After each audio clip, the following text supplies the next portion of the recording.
Doc, eto ba may mga behavioral, science bang explanation yung ganitong pagiging NB or NGSB?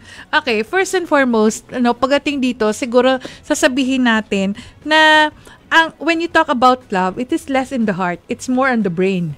So para ma-inlove ka talaga, hindi ibig sabihin palaging puro puso dito eh. Dahil kasi ang nagre-react dito yung ating mga unang-una yung mga hormones, tapos yung mga chemicals na involved sa atin. So basically, siguro tatandaan natin yung tinatawag nating noradrenaline. Ito yung noradrenaline ang nagpo-push dun sa adrenaline natin. So pag may nakita tayong na-inlove, yung parang nagustuhan mo yung taong to, may rush ka agad, di ba? Yung parang bumubugso yung puso mong ganyan. Tapos, syempre, yung dopamine, ito yung sinasabi na yung chemicals na nagpapasaya sa atin. Yung nakikita mo yun, parang ba't ganun? Masaya.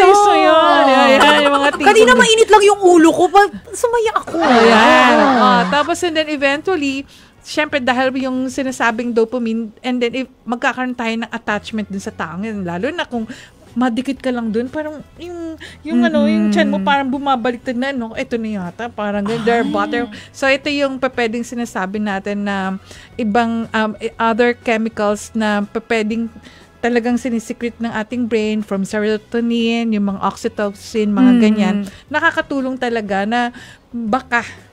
But then, definitely, importante yung ating 5 senses pagdating sa ganyan. Yes. Siyempre, kahit sinabi natin na hindi natin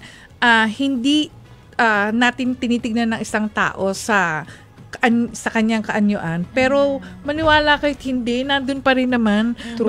When you see person, parang sabihin mo, ayoko dyan. Ang itim niyan. Di ba? Parang gano'n. Ayoko dyan. Bungi yan. Di ba yung mga tipong gano'n? So talagang, basically, sight has something to do with it.